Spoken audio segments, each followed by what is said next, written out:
c'est dans la forêt de Pemberton que l'on commence cette nouvelle aventure.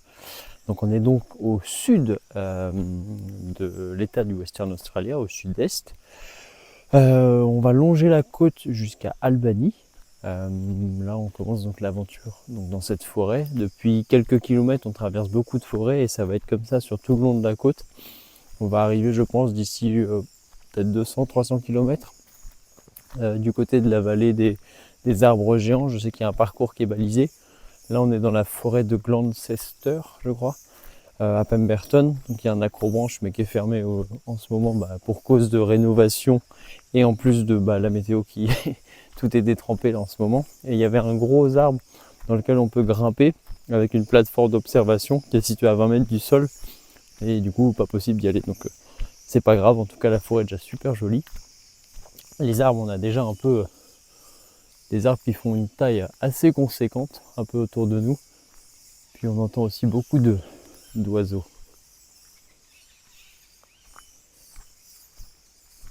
Ce qui est très agréable. Donc ensuite on va se diriger tranquillement tout au long de la route et se laisser guider par les différents points d'intérêt que l'on pourra observer, que ce soit des lookouts ou des parcs nationaux. On continue donc maintenant direction le point d'arrivée, le plus gros sera Albany. Et puis d'ici là on va se laisser guider. Je sais qu'il y a les Elephant Rocks qui sont sur le bord de la côte à un moment un peu avant Albany. Et puis sinon ça va être des parcs nationaux comme celui-ci, des forêts et des arbres. Donc ça change vraiment tout à fait de paysage. On a un environnement là beaucoup plus humide en ce moment. Mais bon, c'est l'hiver, donc c'est comme ça. Mais en tout cas, c'est juste magnifique. Et bien, après s'être arrêté quelques instants pour déjeuner à Entrecasteaux National Park, on se retrouve juste avant la fermeture dans le parc des arbres géants, avec cette promenade assez sympathique au milieu des arbres. On est, je dirais, à 15-20 mètres du sol. Et puis là, on a cette passerelle tout aménagée, qui est juste formidable, qui nous permet de contempler la nature, tous les arbres. C'est juste magique. Donc ça fermait à 5 heures, on est arrivé à 4 heures. Il prévoit 1 heure de visite, donc on est bon. Donc c'est juste génial. Après, on se dirigera vers Elephant Rock, je pense. Avant ce soir, ça va le faire. Et puis ensuite, il sera temps de trouver un endroit pour camper. Et puis demain matin, je pense qu'on arrivera pas loin d'Albany. Donc voilà pour le programme de ce soir. En attendant, on profite de ce spectacle et peut-être même des couleurs du soleil qui va peut-être pas se coucher parce que ça va fermer avant, mais juste c'est formidable de voir des... Enfin, c'est juste incroyable.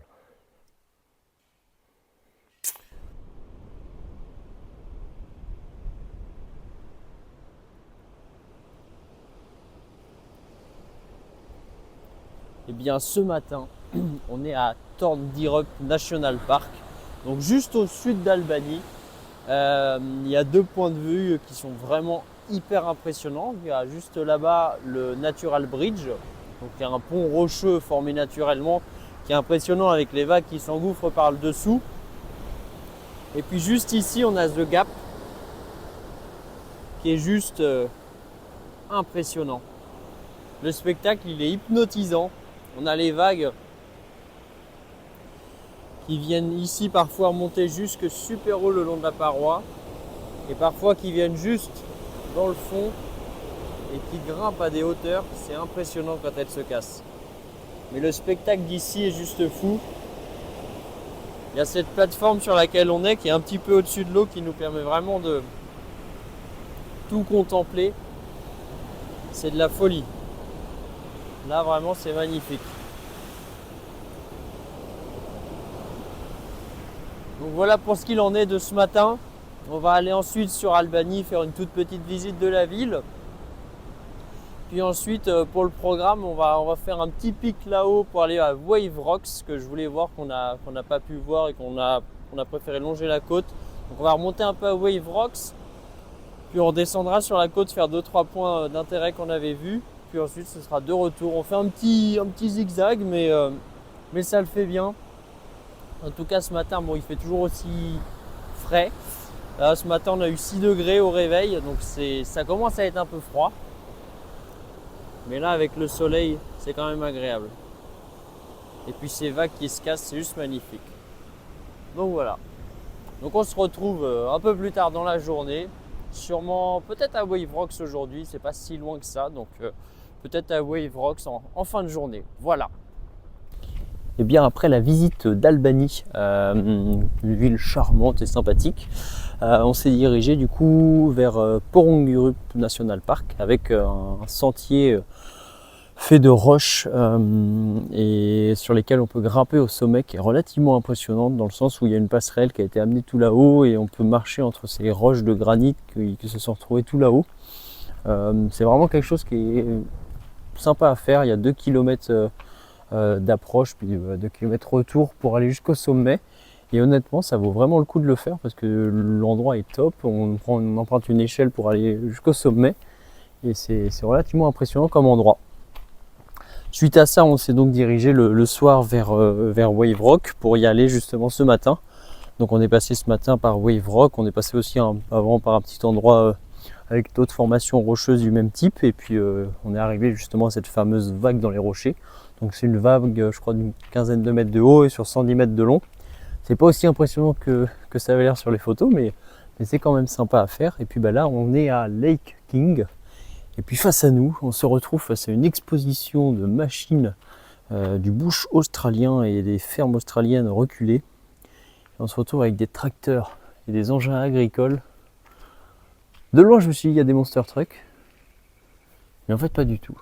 Il s'agit vraiment juste d'engins agricoles avec des pneus conséquents, des moteurs énormes. Et on sent vraiment que c'est pour une utilisation dure et relativement intense. Voilà. Et là, on redescend vers la côte, direction Espérance. À Espérance, on va aller voir le Cap-le-Grand National Park. Ce matin, qu'est-ce que j'ai fait? J'ai fait quelque chose d'important. J'ai repris rendez-vous pour la prochaine vidange du Land Cruiser qui aura lieu lundi prochain. Juste avant d'entamer du coup la route à travers le désert pour aller à Uluru. Donc la prochaine étape, Espérance, c'est le bord de la côte. Voilà.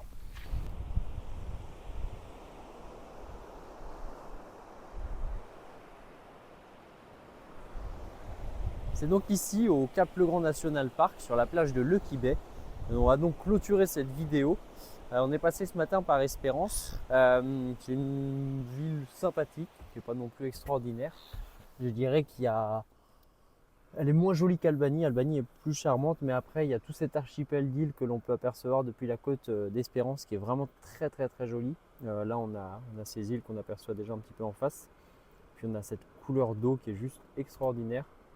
On a ce sable également, sable d'une couleur blanche, mais surtout c'est le bruit qu'il fait et la matière est vraiment étrange. J'avais jamais pu voir ça auparavant.